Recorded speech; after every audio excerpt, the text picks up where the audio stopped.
오늘 우리에게 주신 하나님 말씀은 요한복음입니다. 요한복음 5장입니다. 요한복음 5장 16절에서부터 30절까지 말씀입니다.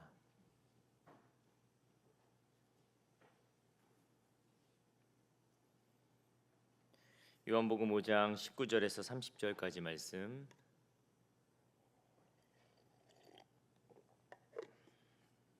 16절에서 30절까지의 말씀, 제가 한 절, 우리 성도님들이 한 절 나누어서 읽도록 하겠습니다. 16절입니다. 그러므로 안식일에 이러한 일을 행하신다 하여 유대인들이 예수를 박해하게 된지라.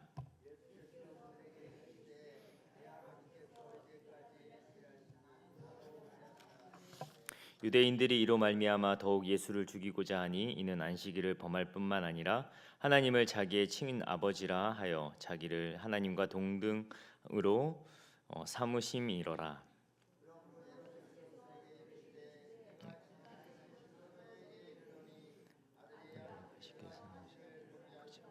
아무것도 스스로 할 수 없나니 아버지께서 행하시는 그것을 아들도 그와 같이 행하느니라. 아버지께서 아들을 사랑하사 자기가 행하시는 것을 다 아들에게 보이시고 또 그보다 더 큰 일을 보이사 너희로 놀랍게 여기게 하시리라. 아버지께서 죽은 자들을 일으켜 살리심과 같이 아들도 자기가 원하는 자들을 살리니라. 아버지께서 아무도 심판하지 아니하시고 심판을 다 아들에게 맡기셨으니 이는 모든 사람으로 아버지를 공경하는 것 같이 아들을 공경하게 하려 하심이라. 아들을 공경하지 아니하는 자는 그를 보내신 아버지도 공경하지 아니하느니라.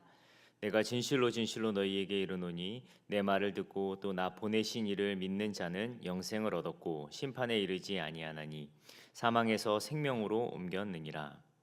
진실로 진실로 너희에게 이르노니 죽은 자들이 하나님의 아들의 음성을 들을 때가 오나니 곧 이때라. 듣는 자는 살아나리라.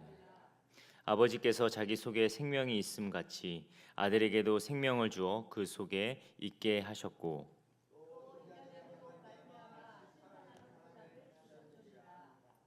이를 놀랍게 여기지 말라. 무덤 속에 있는 자가 다 그의 음성을 들을 때가 오나니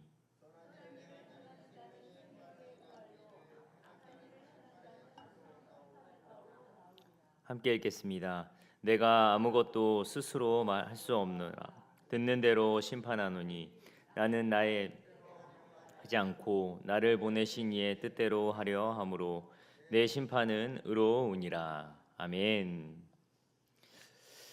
오늘 요한복음 5장 16절에서 30절까지 오늘 16절에서 30절까지의 말씀을 가지고 듣는 자는 살아나리라, 듣는 자는 살아나리라 라는 제목으로 함께 은혜를 나누고자 합니다. 오늘 이 본문은 그 예수님께서 안식일에 베데스다 연못에 있던 그 38년 된 병자를 살리신 그 내용 뒤에 있는 내용입니다. 유대인들은 이 병이 나은 사람에게 자리를 들고 가는 것이 안식일에 맞지 않다며 혼을 내고 그것도 모자라서 이 사람을 고친 예수님에 대해서 오늘 그분이 행하신 그 일에 대해서 반대하고 그분을 죽이고자 하는 그 일들이 일어나는 사건이 바로 오늘 본문의 내용입니다. 사실 사람을 살렸다는 것은 엄청난 그 일인 것이고 그리고 이 모든 질병은 하나님께서 주관하시는 것이기 때문에 하나님의 역사하심과 하나님의 능력인데 이 사람들은 그것을 바라보지 않고 단순히 안식일에 그 일을 행했다라는 것 그것에 초점을 맞추고 예수를 죽이려 하고 그리고 이 38년 된 병자에 대해서 정죄하는 그런 모습들을 볼 수 있습니다. 이들은 왜 이러한 일들을 했었을까요? 16절 말씀 우리 한번 읽어볼까요? 16절입니다. 오늘 본문 16절 함께 읽겠습니다. 시작. 그러므로 안식일에 이런 일을 행하신다 하여 유대인들이 예수를 박해하게 된지라. 예수님께서 안식일에 그를 살리셨다는 것으로 그들은 예수님을 핍박하기 시작합니다. 안식일은 하나님께서 생명을 주신 일을 마치시고, 마치셨다라기보다는 이 안식일을 통해서 완성하셨다는 거죠. 그런 기쁨 가운데 안식일을 주셨는데, 그런데 이 유대인들은 더 이상 이 안식일이 하나님의 안식 가운데 들어가는 날이 아니었습니다. 이 날은 그들이 정해놓은 규칙, 그리고 그들이 정해놓은 어떤 전통에 의해서 판단하고 날선 시선으로 바라보는 그러한 날이 되어버렸습니다. 정죄하고 그리고 그들을 판단하는 그러한 날로, 이들이 안식일을 지키느냐 안 지키느냐라는 그러한 날로, 진정한 안식일의 의미를 찾기보다는 그 진정한 안식일 안에서의 하나님의 역사하심과 하나님의 그 완성하심, 그 하나님의 자유하심을 그가 바라보기보다는 이 유대인들이 하나님의 말씀을 지킨다라고 하는 사람들이 이 안식일에 대해서 정죄하고 안식일에 대해서 자신들의 규칙과 전통 안에서 이 모든 것들을 바라보고 있었다라는 것입니다. 그들이 그것을 어기신 그 예수님께 분노가 났던 것은 그들이 위치를 지켜주었던 그 규칙이 깨졌기 때문인 것입니다. 결국 그 모든 것이 자신들을 공격하고 거절했다라는 그 감정에 생명 살리신 예수님을 핍박하게 된 것이죠. 그런 어떠한 생명이 살아나는 일보다 자신들의 규칙이 지켜지는 것, 자신들의 전통이 지켜지는 것이 훨씬 더 중요했던 그런 사람들이었습니다. 그들이 분노했던 그 이유에 대해서 또 다시 이야기하는데요. 그 말씀이 바로 17절 말씀입니다. 우리 17절 말씀 한번 읽어볼까요?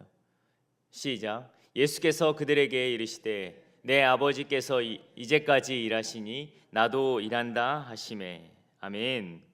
그러면서 18절 말씀에 우리 함께 읽어보겠습니다. 시작. 유대인들이 이로 말미암아 더욱 예수를 죽이고자 하니 이는 안식일을 범할 뿐만 아니라 하나님을 자기의 친아버지라 하여 자기를 하나님과 동등으로 삼으심이러라. 아멘.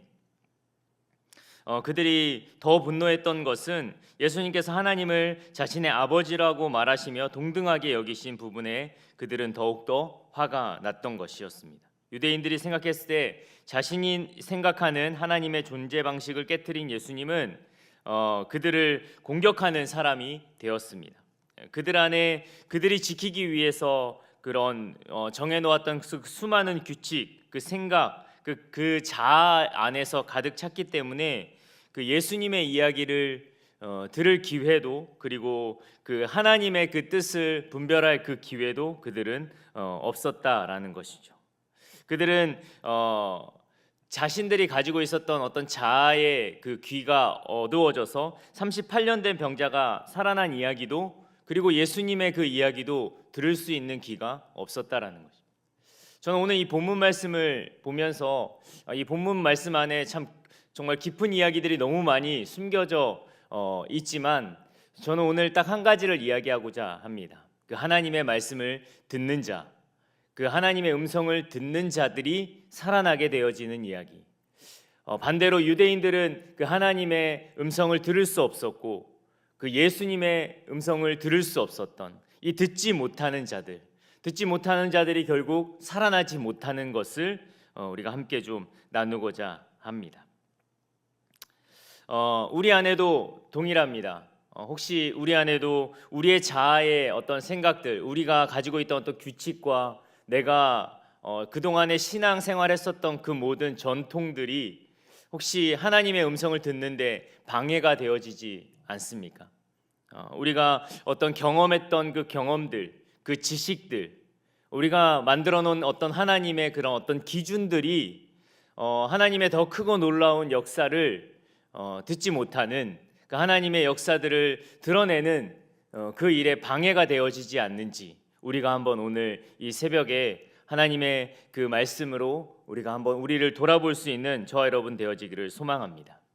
우리의 자아가, 결국 우리는 예수를 믿는다는 것은 내 자아를 십자가에 못 박아서 하나님의 뜻에 따라가는 그 자들인데, 여전히 내가 신앙생활하면서도 내가 기준이었고 내가 세워놓은 어떤 규칙과 전통들이 하나님의 더 큰 일을 보지 못하게 한다라면 오늘 이 시간을 통해서 하나님의 음성을 듣고 우리의 생각과 우리의 가치를 변화시키는 놀라운 하나님의 역사가 드러나기를 예수님의 이름으로 축복합니다.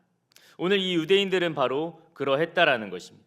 그러한 자들에게 예수님은 그들이 생명을 살리는 일에 대하여 깨닫기를 원하셨습니다. 그래서 예수님께서는 말씀하십니다. 오늘 이 본문에서 정말 하나님께서 계속 반복적으로 이야기하는 것이 바로 듣는다. 너희가 들었을 때 영생에 이르게 된다. 생명을 얻게 된다라고 말씀하십니다. 우리 21절 말씀을 읽어볼까요? 21절 말씀입니다. 함께 읽겠습니다. 시작. 아버지께서 죽은 자들을 일으켜 살리심 같이 아들도 자기가 원하는 자들을 살리리라. 아멘. 구약에서 하나님께서 사람들을 살리셨던 것처럼 수많은 사람들을 하나님께서 살리셨습니다. 놀라운 기적으로 그들을 살리셨습니다. 이제는 예수님께서 오셔서 생명을 살리실 거라고 말합니다. 그리고 그 살아나는 일에 중요한 통로가 있는데 그것이 무엇이냐면 바로 듣는 것이라는 겁니다. 우리 오늘 본문 말씀 24절, 25절 말씀 우리 한번 읽어볼까요? 24절, 25절입니다. 함께 읽겠습니다. 시작. 내가 진실로 진실로 너희에게 이르노니 내 말을 듣고 또 나 보내신 이를 믿는 자는 영생을 얻었고 심판에 이르지 아니하나니 사망에서 생명으로 옮겼느니라. 진실로 진실로 너희에게 이르노니 죽은 자들이 하나님의 아들의 음성을 들을 때가 오나니 곧 이때라. 듣는 자는 살아나리라. 아멘. 하나님께서 그들의 살아날 수 있는 중요한 통로를 말씀하고 있습니다. 그것은 바로 듣는 것입니다. 예수님의 말씀을 듣고 믿는 자는 영생을 얻고 심판에 이르지 아니하고 생명으로 옮겨졌다라고 말하고 있습니다. 죽은 자들이 하나님의 음성을 들을 때가 있다라고 말하고 있습니다. 이것은 죽은 자들, 실제적으로 육적으로 죽은 자들을 이야기하는 것도 있지만 영적으로 죽은 자들을 말하고 있습니다. 그 죽은 자들이 하나님의 음성, 하나님의 아들의 음성을 들을 때가 분명히 있다라는 것입니다. 그때가 바로 지금 이때라는 것을 말하고 있습니다. 그러면서 말씀하시죠. 듣는 자는 어떻게 될 거라고요? 살아난다라는 것입니다. 예수님은 30절에 한 번 더 듣는 것에 대해서 이야기하십니다. 오늘 30절 말씀 읽어볼까요? 시작. 내가 아무것도 스스로 할 수 없노라.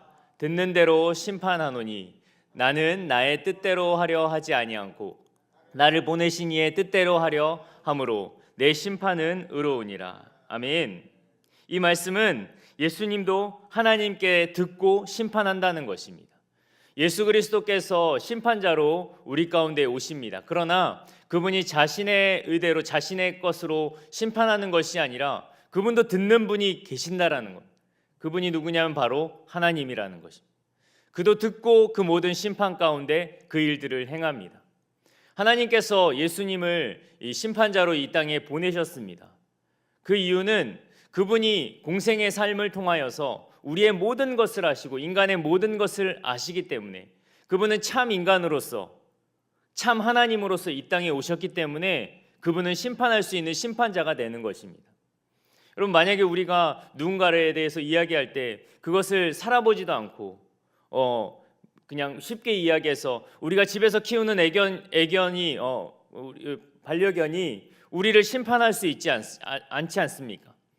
우리와 똑같은 인간이 우리를 심판하고 또 그 삶을 이해하는 자들이 심판할 수 있듯이 하나님은 그 모든 계획 가운데 예수님을 보내셔서 그분이 공생애를 통해서 우리의 똑같은 삶을 삶으로 말미암아 진짜 심판자로서 우리를 심판하실 수 있는 분이라는 겁니다. 그러나 그것이 그런 어떤 경험으로만 되어지는 것이 아니라 그분도 분명히 듣는 그 귀가 있다라는 것. 그것이 무엇이냐면 바로 아버지, 바로 하나님께 듣고 그 모든 일들을 행하여 나가신다라는 것입니다. 하나님께서 예수님을 보내주셔서 이 말씀을 듣게 하셨듯이 예수님을 다시 우리에게 보내셔서 그들에게 예수의 생명의 소식을 들려주기를 원하고 계십니다. 오늘 이 새벽에 우리가 우리를 스스로 좀 돌아보는 저와 여러분 되어지기를 소망합니다. 우리는 무엇을 듣고 있습니까? 여러분이 듣기 좋은 소리, 세상의 소리, 나의 가치관을 지지하는 소리에만 귀 기울이고 있다면 하나님께서 오늘 그것을 깨닫게 해주시기를 축복합니다. 그래서 정말 하나님의 음성을 들을 수 있는 그러한 그 시간들이 열려지기를 예수님의 이름으로 축복합니다. 그리고 또한 우리가 그것을 들었다면 한 단계 더 나아가서 우리는 우리의 삶을 통해서 무엇을 들려주겠습니까? 아직 예수를 모르는 자들에게 무엇을 들려주는 자가 되겠습니까? 바라는 것은 우리의 삶을 통해서 예수가 들려지기를 예수님의 이름으로 축복합니다. 그러한 예수를 듣는 자들은 우리의 영혼도 살아나겠지만 그 예수를 듣는 자들은 어떻게 된다고요? 듣는 자는 살아나게 되는 것입니다. 우리에게서 생명과 풍성함이 흘러가면 우리는 반드시 예수의 기쁜 소식, 복음을 들려줄 수 있는 자가 되어야 되는 것입니다. 우리 안에 생명과 풍성함이 흘러가기를 원한다면 정말 궁극적으로 흘려보내야 될 것이 무엇일까요? 목사님께서 계속 말씀하시듯이 주는 자가 복이 되는데 그 주는 자가 처음에는 어떤 물질, 마음 이런 것들로 시작되지만 궁극적으로 그것이 정말 진짜 줘야 되는 것이 무엇입니까? 바로 예수의 생명이 전해져야 되고 그 예수의 생명이 들려져야 될 줄 믿습니다. 오늘 이 새벽에 주님 앞에 나와 하나님의 음성을 듣는 여러분들에게 여러분들의 삶을 통해서 하나님의 음성이 들려지는 놀라운 일이 일어나기를 소망합니다. 제가 어저께 오랜만에 저기 광화문에 있는 교보문고에 갔는데 제 딸이 요즘에 그 방학이어서 시간을 내서 한번 갔는데 제가 보고 싶었던 책이 있습니다. 그 책이 뭐냐면 경청기도라는 책이었는데 저도 우연치 않게 어떤 목사님의 블로그를 통해서 봤는데 이 경청기도라는 책을 보고 싶어서 갔더니 그 책이 없더라고요. 그래서 결국 사지 못했는데 2008년도에 나왔던 달라스 윌라드라는 그 목사님이 쓰신 책입니다. 말 그대로 그 하나님의 음성을 듣는 그 기도. 우리가 기도를 하면서 얼마나 많이 하나님 앞에 구합니까? 여러분 이 구하는 것도 너무 귀하지만 한 단계 더 깊은 기도가 우리의 영적인 것을 깨우기 위해서는 하나님의 음성을 들어야 한다라는 것입니다. 하나님의 음성을 듣는 훈련이 우리 가운데 있어야 된다라는 겁니다. 근데 그 책에서 저는 이 책을 보지는 못했지만 그 블로그를 통해서 제가 봤던 그 감동적인 그 말이 있는데 그게 뭐냐면 경청의 반대말은 여러분 뭐라고 생각하십니까? 경청의 반대말은 무시, 듣지 않음 이것이라고 생각하십니까? 경청이라는 것이 결국 그 기울일 경에 들을 청자 아닙니까? 그러니까 우리의 마음을 기울여서 우리의 몸을 기울여서 그것을 듣는 것인데 이 경청의 반대말은 거기 그 책에서 계산이라고 합니다. 결국 경청의 반대말은 무시, 안 듣는 것이 아니라 그것을 넘어서 내 안에서 모든 것을 다 계산하는 것입니다. 하나님의 음성을 듣지 않을 때 우리가 가지고 있는 지식, 우리가 가지고 있는 데이터, 우리가 가지고 있는 경험을 가지고 모든 것을 계산한다는 겁니다. 하나님의 음성을 듣지 못하는 자들은 기도하는 자리에 나와도 그 기도 속에서 어떠한 것이 계속 있냐면 내 안에서 계산하는 그것이 있다라는 겁니다. 생각해 보니까 저도 그렇더라고요. 저도 기도의 자리에 나왔지만 하나님의 음성을 듣기 위해서 나온 자리가 아니라면 우리가 계속 계산하더라고요. 내가 이걸 구하고 있지만 내가 무언가를 구하고 우리 교회를 위하여 부흥을 위하여 구하고 우리 교육기관을 위하여 부흥을 구하면서 내 생각에는 계속 계산하는 거예요. 내가 이렇게 하면 이렇게 되면 할 수 있겠다라는 그 생각들이 계속 있더라고요. 여러분 진정한 경청은 계산하는 것이 아니라 하나님의 음성에 귀를 기울이는 것입니다. 우리의 마음을 기울이는 것입니다. 우리의 생각을 다 기울이는 것입니다. 여러분 이 듣는 것이 이렇게 중요합니다. 그래서 로마서 10장 17절 말씀에는 우리가 너무나도 잘 아는 것처럼 그러므로 믿음은 어디서부터? 들음에서 나며 들음은 그리스도의 말씀으로 말미암느니라. 아멘. 여러분 이 무엇을 듣느냐에 따라서 우리의 삶이 변화될 수 있습니다. 유대인들은 하나님의 그 음성을 그리고 예수님의 그 놀라운 일을 듣지 않으려고 했습니다. 베데스다에서 38년 동안 병 나은 자의 음성을 들으려고 하지도 않았습니다. 하나님의 역사에 귀를 기울이지 않았습니다. 그러나 하나님의 그 음성을 듣는 자들, 하나님의 그 음성에 귀를 기울이는 자들, 경청하는 자들은 반드시 오늘의 말씀처럼 살아날 것을 믿습니다. 우리 모두가 이 하나님의 음성을 들어서 살아날 수 있는, 또한 이 우리 주변에 아직 이 하나님의 음성을 듣지 못한, 예수를 알지 못하는 자들에게 예수를 들려줘서 살려내는 놀라운 은혜가 오늘 하루 가운데 있기를 예수님의 이름으로 축복합니다. 아멘.